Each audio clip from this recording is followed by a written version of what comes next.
Hello guys, welcome to सासू बहुस kitchen. आज आमर रेसिपी होची बिही पिता साग बरा। आपण माने केबे खाई छंती कि ये होची बिही पिता साग बरा। प्रथम साग पत्र को बाछि अलगा करी ताको भलाबे धोई नियंतु।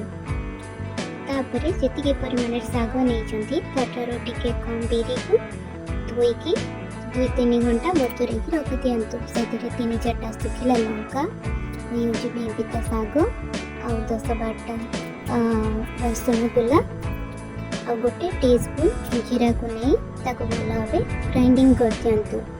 बर्तमान एक आमर मिश्रण प्रस्तुत हो जाए आम किसी लुण स्वाद अनुसार लुण और हलदी गुंड मिसई भल भाव गोल नियंतु।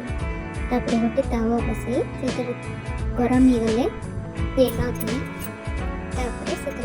रखाई मिश्रण को भल भाव छोट छोट पिठा भाया बन दिंतु।